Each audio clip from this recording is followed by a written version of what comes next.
Assalamualaikum warahmatullahi wabarakatuh. Selamat berjumpa kembali pada mata kuliah ekologi. Pada kesempatan ini, Ibu ingin membahas mengenai ekosistem danau. Apa itu danau? Danau merupakan sebuah cekungan pada permukaan bumi yang berisi air dan selalu tergenang sepanjang tahun.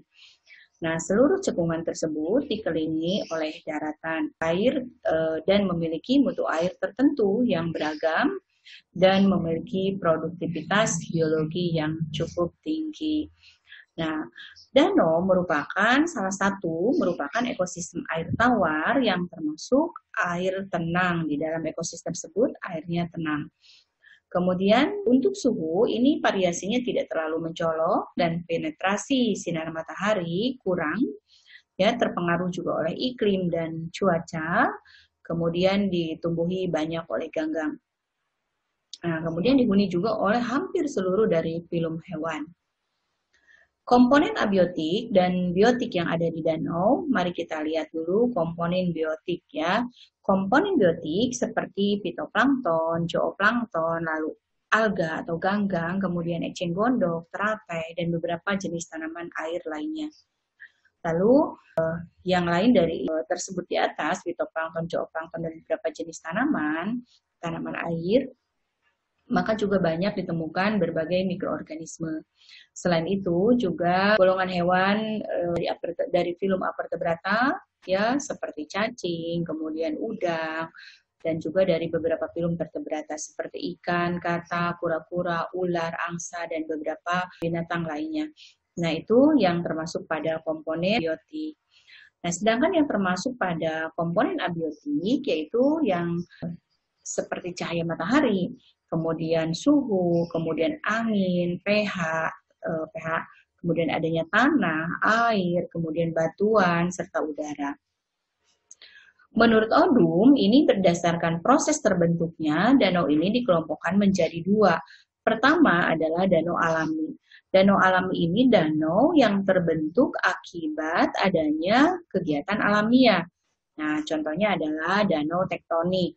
Danau tektonik akibat adanya perubahan lempeng bumi ya, seperti Danau Kerinci, Danau Towuti, dan Danau Poso.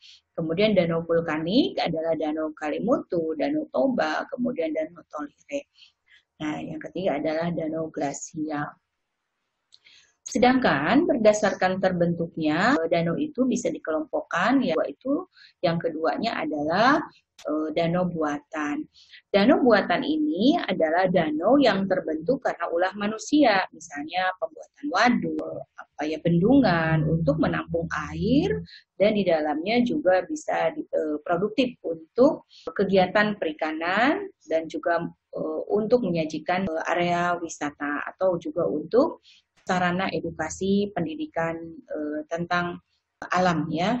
Itulah beberapa danau buatan. Selanjutnya, untuk berdasarkan keadaan nutrisi, danau ini dibagi menjadi beberapa macam seperti danau oligotropik, yaitu danau yang mengandung sedikit nutrien. Kemudian ciri-cirinya airnya jernih, kemudian dihuni oleh sedikit makhluk hidup, dan terdapat oksigen sepanjang tahun di dasar danau. Nah, sedangkan yang kedua adalah danau eutrofik. Danau eutrofik ini danau yang banyak mengandung banyak nutrien. Nah, ciri-cirinya airnya keruh, kemudian terdapat berbagai macam organisme, dan oksigen di danau ini hanya terdapat di daerah propundal saja. Nah, kemudian yang ketiga adalah danau distrofik. Danau distrofik adalah danau yang memperoleh bahan-bahan organik itu di luar danau, dari luar danau, yang mengandung sedikit nutrien. Danau distrofik mempunyai ciri-ciri khusus seperti airnya berwarna coklat, kemudian banyak mengandung asam humat. Nah, itu danau distrofik. Lalu yang berdasarkan kapasitas airnya, danau dibagi menjadi dua. Danau permanen yaitu danau yang kapasitas airnya relatif konstan, tidak dipengaruhi oleh musim. Jadi tidak adanya musim, danau itu tetap airnya itu kecuali hilang karena proses penguapan. Ya, itu seperti Danau Maninjau yang ada di Sumatera Barat. Yang kedua adalah danau temporer. Danau temporer ini yaitu danau yang kapasitas airnya dipengaruhi sekali oleh musim, di mana musim penghujan akan meluap, sebaliknya pada musim kemarau kapasitas airnya menjadi sangat berkurang atau boleh dikatakan sampai surut keadaannya. Nah, itu salah satu contoh adalah danau yang berada di daerah Gunung Kidul. Berdasarkan jenis airnya, danau ini dibagi menjadi 3 macam. Yang pertama adalah danau air tawar. Danau air tawar ini memiliki ciri khas yaitu punya pelepasan yang berupa sungai. Contohnya adalah Danau Toba yang ada di Sumatera Utara. Sedangkan yang kedua adalah danau air asin. Ini dicirikan tidak memiliki pelepasan berupa aliran air. Nah, contohnya berada di Papua, yaitu Danau Sentani, jadi danau air asin. Kemudian yang ketiga itu adalah danau air asam. Nah, ini berisikan air yang memiliki tingkat keasamannya cukup tinggi, berasal dari belerang. Biasanya ini terdapat di kawah-kawah gunung, ya seperti Danau Tangkuban Perahu yang ada di Lembang, Jawa Barat. Itulah beberapa macam danau, dan sekarang mari kita lihat ekosistem danau berdasarkan zona. Yang pertama adalah zona litoral. Zona litoral ini merupakan daerah dangkal di mana komunitas organismenya sangat beragam, jadi termasuk ganggang, alga, dan banyak hewan lainnya seperti siput, kemudian dari golongan krustase, ikan, amfibi, dan seterusnya. Nah, sedangkan daerah limnetik adalah daerah yang merupakan daerah air bebas yang jauh dari tepi. Ini masih ditembus oleh sinar matahari. Dan zooplankton di sini yang termasuk protiptera dan udang-udangan kecil, ini memangsa fitoplankton. Kemudian daerah potik adalah daerah perairan yang pelagik, perairan pelagik yang masih mendapatkan cahaya matahari terletak di kedalaman 100 sampai 150 meter. Kemudian yang keempat adalah daerah propundal. Daerah propundal merupakan daerah yang dalam, ya, yaitu daerah apotik, ya, mikroba dan organisme lain yang menggunakan oksigen untuk respirasi selulernya. Kemudian setelah mendekomposisi detritus terdapat di dalamnya. Jadi artinya di dalam daerah propundal ini karena dalam terjadilah proses yang namanya dekomposisi yang dilakukan oleh dekomposer tadi beberapa macam mikroorganisme. Kemudian daerah bentik. Daerah bentik adalah daerah yang bagian dasar danau. Ini terdapat banyak bentos dan sisa organisme mati. Mari kita lihat berdasarkan gambar. Yang pertama adalah littoral zone. Littoral zone ini daerah yang dekat sekali dengan tepi danau, di mana di sini banyak sekali fitoplankton dan zooplankton. Kemudian daerah limnetik yang jauh dari tepi, tetapi masih banyak ditembus oleh sinar matahari. Sedangkan daerah potik adalah daerah yang kedalamnya 100 sampai 150 meter masih ditembus oleh sinar matahari. Dan daerah propundal, daerah dalam atau disebut juga tadi pelagik. Nah, di sini terjadi proses mulai dihuni oleh spesifik dari hewan-hewan atau yang ada di sekitar danau, yang ada di danau maksudnya. Kemudian daerah bentik adalah banyak dihuni oleh bentos, ya, dan di sini banyak sisa-sisa organisme mati. Nah, itulah beberapa zona di dalam ekosistem danau. Nah, mari kita lihat macam-macam simbiosis yang ada di ekosistem danau. Yang pertama adalah simbiosis amensalisme. Amensalisme ini adalah contohnya alga dengan ikan. Jadi akibat adanya bloom atau pertumbuhan alga yang berlebih di permukaan danau, sehingga ikan-ikan ini bisa saja mengalami kematian diakibatkan tingginya penimbunan alga yang menghambat sinar matahari untuk masuk ke perairan danau, sehingga kadar oksigen terlarut yang ada di dalam perairan itu menjadi sangat sedikit atau berkurang. Nah, yang kedua adalah simbiosis mutualisme. Mutualisme itu adalah saling menguntungkan pada prinsipnya. Jadi, mutualisme di sini adalah contohnya adalah buaya dengan burung plover, ya. Kedua-duanya bisa mendapatkan keuntungan dengan cara mendapatkan makanan si burung itu dari mulut buaya, dan buaya juga merasa terbantu dengan diambilkannya sisa-sisa makanan dan mikroorganisme yang ada di bagian mulut buaya. Kemudian lebah dengan bunga teratai misalnya itu juga termasuk simbiosis mutualisme. Nah, kemudian simbiosis yang lain seperti simbiosis komensalisme, kemudian predator mangsa, dan seterusnya, itu bisa kalian mengeksplorasi sendiri contoh-contohnya, dan nanti silahkan diskusikan dengan teman-teman lalu share di dalam WA group agar ibu tahu bagaimana kalian membuat contoh-contoh simbiosis yang ada pada ekosistem danau. Baiklah, mari kita lihat mengenai rantai makanan pada ekosistem danau.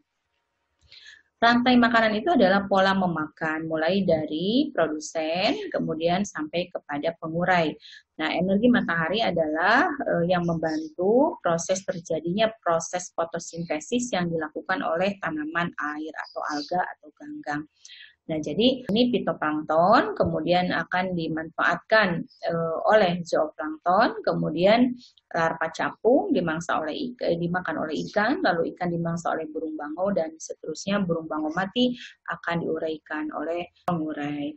Yang kedua adalah energi matahari ini sebagai salah satu faktor yang berpengaruh terhadap banyak tidaknya fitoplankton maksudnya ya. Nah, fitoplankton ini sebagai produsennya atau sebagai sumber makanan utama dari sebuah rantai makanan. Sebetulnya kalau ada alga, nah disitulah alga sebagai produsen primernya, atau kalau ada tanaman air lainnya, nah itu juga sebagai produsen. Lalu fitoplankton dimanfaatkan oleh ikan, kemudian ikan dimakan oleh ular, dan ular dimakan oleh burung elang mati lalu diuraikan oleh pengurai. Nah, itulah ya beberapa mengenai ciri-ciri yang ada hubungannya dengan simbiosis maupun dengan rantai makanan dan jaring-jaring makanan. Nah, kalau jaring-jaring makanan itu adalah beberapa rantai makanan yang terdapat dalam suatu kawasan. Contohnya alga selain dimanfaatkan oleh ikan atau dimakan oleh ikan juga dimanfaatkan hewan yang lainnya seperti udang-udangan atau mungkin juga beberapa golongan dari hewan air yang memanfaatkan produsen tersebut. Lalu begitupun ikan selain dimakan oleh ikan yang lebih besar juga dimakan oleh burung dan seterusnya. Nah, itu jaring-jaring makanan. Jadi lebih menggambarkan banyaknya rantai makanan itu merupakan sebuah jaring makanan. Nah, lalu manfaat danau itu yang pertama adalah untuk memenuhi kebutuhan air sehari-hari, kemudian sebagai pembangkit tenaga listrik. Ini kita tahu semua bahwa salah satu PLTA itu sumbernya adalah dari air yang ada di danau. Makanya pembuatan waduk salah satu fungsinya adalah untuk PLTA. Kemudian sarana irigasi untuk pengairan ke pertanian, area pertanian. Kemudian juga membantu proses produksi barang, dan yang ketiga sarana rekreasi yang menarik, kemudian memelihara ikan air tawar ya, dan mengembangkan nilai budaya sebagai sarana edukasi penelitian ilmiah tentunya. Danau sekarang ini sudah banyak mengalami kerusakan akibat eksploitasi dari manusia dan juga kurangnya pelestarian. Jadi mengambil semua bahan yang bisa dimanfaatkan dari danau tanpa memperhatikan pelestariannya. Ini yang sering terjadi kenapa danau itu mengalami kerusakan. Mari kita lihat yang disebabkan oleh alam. Ini salah satunya adalah perubahan iklim. Perubahan iklim ini dapat mengakibatkan kekeringan pada danau. Otomatis dengan demikian semua yang terjadi, pola interaksi yang ada di danau, semua komponen itu akan mengalami kerusakan secara fatal. Kemudian yang kedua adalah faktor manusia. Nah, itu yang tadi yang saya katakan bahwa kerusakan lingkungan akibat manusia itu salah satunya adalah eksploitasi. Selain itu, bisa juga karena faktor erosi akibat kelalaian manusia, misalnya tidak menanam pohon di bagian daratan dengan cara yang baik dan benar, kemudian tidak membuat terasering dan seterusnya. Sehingga pada saat terjadinya hujan, maka tanah tersebut akan terbawa oleh aliran air hujan dan termasuk kepada air larian yang akhirnya kembali ke sungai, kemudian masuklah ke danau. Atau mungkin terjadi erosi dari daratan yang mengelilingi danau. Nah, kemudian itu yang menyebabkan kerusakan karena akan terjadi proses sedimentasi atau pendangkalan pada kawasan danau. Nah, selain itu adalah pembuangan limbah penduduk domestik, seringkali juga sungai atau danau itu seringkali dijadikan tempat pembuangan sampah. Nah, apabila yang dimasukkannya adalah sampah organik, maka salah satu risikonya adalah terjadi eutrofikasi, penumpukan bahan organik pada ekosistem danau. Dan ini juga akan buruk dampaknya karena eutrofikasi itu bakal merangsang satu, terjadinya bloom atau tadi pertumbuhan alga yang berlebih. Kemudian yang kedua bisa mengakibatkan proses pendangkalan yang cepat gitu. Nah selain itu, selain limbah yang bisa menyebabkan eutrofikasi, limbah plastik itu akan sangat mengganggu sistem perairan karena plastik selain berbahaya apabila dikonsumsi oleh konsumen tingkat satu atau oleh hewan yang ada di perairan, itu juga akan mencemari, akan merusak tatanan yang ada dalam ekosistem danau tersebut. Jadi sebaiknya dipilah sebelum pembuangan sampah. Jangan sampai danau ini dijadikan tempat pembuangan sampah akhir. Karena tadi banyak sekali bahayanya dan efeknya terhadap kelestarian atau kestabilan dari ekosistem danau. Kemudian selain itu pertambangan dan pertanian ini juga bisa menyebabkan beberapa hal yang kaitannya seperti yang tadi saya sampaikan tentang bagaimana terjadi eutrofikasi, bagaimana terjadi sedimentasi, kemudian hasil dari limbah yang menyebabkan selain proses eutrofikasi dan juga bahan-bahan yang bukan organik mengandung misalkan deterjen, logam berat dan lain-lainnya itu bisa mematikan pada komponen makhluk hidup yang ada di ekosistem danau. Nah, sebagai tambahannya adalah penangkapan ikan yang tadi saya katakan eksploitasi. Penangkapan ikan juga ini kalau overfishing, ya ini juga menyebabkan tentu saja ketidakstabilan pada ekosistem danau. Karena jika ikan terus-menerus diambil, kemudian akan terjadi salah satu populasinya akan membludak atau tumbuh tak terkendali. Jadi itulah yang dinamakan equilibrium. Equilibrium itu adalah keseimbangan. Jadi apabila salah satu faktor dalam ekosistem dihilangkan, maka akan terjadi ketidakseimbangan atau disequilibrium. Nah, tetapi apabila kita melihat memanfaatkan tetapi masih mempertimbangkan faktor keseimbangan, maka itu kembali kepada kemampuan alam dalam homeostatis atau menangani gangguan apabila ada kerusakan yang disebabkan oleh manusia maupun alamiah. Jadi selagi homeostatisnya jalan, ya karena tidak terlalu parah dalam pengurangan salah satu komponen di dalam ekosistem, maka kembali akan mencapai pada taraf keseimbangan. Dan upaya-upaya pelestarian ekosistem itu seperti apa saja? Mari kita lihat. Pertama adalah menjaga kelestarian hutan di bagian hulu atau daerah aliran sungai. Yang kedua, membuat sabuk hijau di daerah sekitar tebing atau waduk, mengadakan konservasi tanah di atas waduk, karena ini menjaga supaya tidak terjadinya erosi, sehingga harus diadakan sabuk hijau, seperti halnya pada pembahasan ekosistem pantai. Kemudian jangan membuang limbah baik dari rumah tangga maupun dari limbah industri karena danau ini bukan tempat pembuangan sampah. Agar semua komponen yang ada di dalam danau itu jaring-jaring makanan, piramida energinya, kemudian piramida biomasanya, kemudian beberapa rantai makanannya itu bisa berjalan dengan sangat baik. Kemudian batasi budidaya keramba apung ya karena di sini juga keramba apung kalau terlalu mendominasi akan mengganggu keadaan danau karena terlalu sering lalu lalang ini juga ya lalu lalang orang untuk mengambil ikan, kemudian menanam ikan dan seterusnya. Itu juga mengganggu pada kestabilan komponen-komponen yang ada di danau sehingga batasi juga lalu lalang itu yang ada di area danau selain tadi budidaya keramba apung ya. Kemudian jaga hutan di sekitar danau dan membuat festival budaya agar orang sadar bahwa danau itu memang perlu dilestarikan.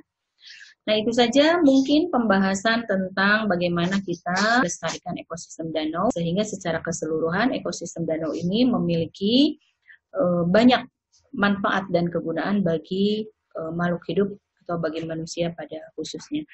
Silakan nanti kalau ada hal-hal yang perlu ditanyakan Anda bisa share di WhatsApp group. Terima kasih atas perhatiannya. Wassalamualaikum warahmatullahi wabarakatuh.